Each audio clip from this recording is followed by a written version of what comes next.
time because you see there's passion in this room, and we've got passion at home as well. So I want to go to our social media desk because a lot of folks at home want to be a part of this debate. So Jen, what do you have for us? Well, you're right, Mark. A lot of opinions on this, both sides of this very sensitive issue tonight, and a lot of passion on social media. Here's our question of the day. Have race relations improved in the U.S. during the past 50 years? And again, we're using the hashtag #YourVoiceYourFuture tonight. Vincent says, why can't we just be the human race? The color of our skin should not matter. 2 arms, 2 legs, 10 fingers, and 10 toes.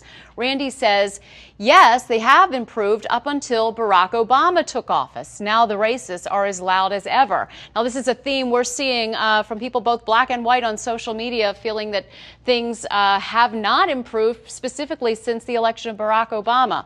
Lori says race relations will never improve to the level we want them as long as we continue to separate the races. Having movies, shows, and television stations just for one race or another does not help unite the races. And Naisha says, has racism improved in the last 50 years? I would say yes, but not by much. Where we have not made much of an improvement is the fact that there are some people still holding prejudicial attitudes of one another and will stereotype a person because of the color of their skin. Gertrude says, stupid question. Paula Deen, Trayvon Martin, obviously a reference to some very high-profile cases that have made news in recent months. Charlotte says, yes, they have. I turned 70 today and remember well that bathrooms were marked for white or colored. In some parts of Maryland, they were not so kind and actually used the N-word instead. This is just one of the inequities African Americans were faced with daily. So we are continuing to monitor the discussion on social media, and remember the hashtag that we're using tonight, Your Voice, Your Future, and go to our Facebook page, facebook.com/Fox Baltimore. Mark, back to you. We've also got it on social media, so I want to go to our social media desk. Jen, what do you have for us?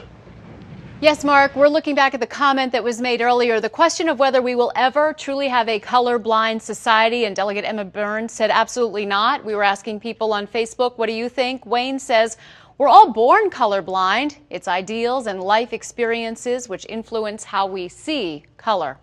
Also, Lee says, every time the media brings it up, we are less likely.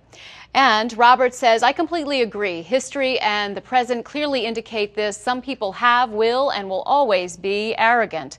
And Grace says, I agree. However, 30 plus years ago, when I was out on a date with a black man, eyebrows would be raised and stares would follow. Now, nothing.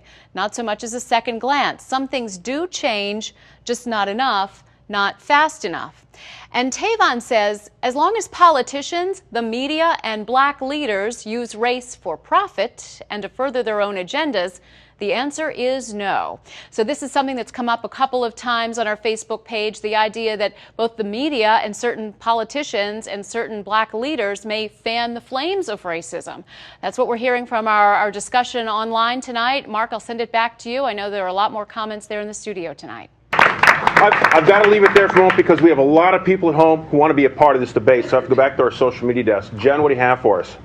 Well, Mark, much like you had your Snap poll where the media got a very bad review for how it handles race issues, we're hearing the same thing on social media tonight.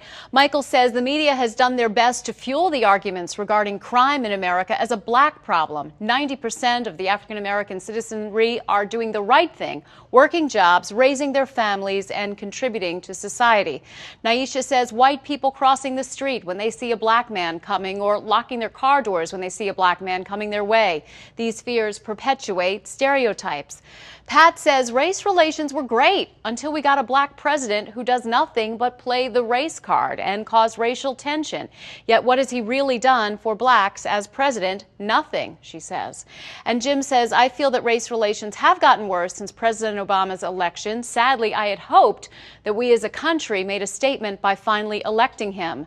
And Mark, what we're seeing with a lot of these comments is people weighing in on which issues the president has chosen to interject himself into about race. For example, the Trayvon Martin case and the case of the Harvard professor who was arrested when police thought he was trying to break into his home. So people are commenting, why has the president selectively chosen to interject himself into certain issues regarding race and not others? Mark.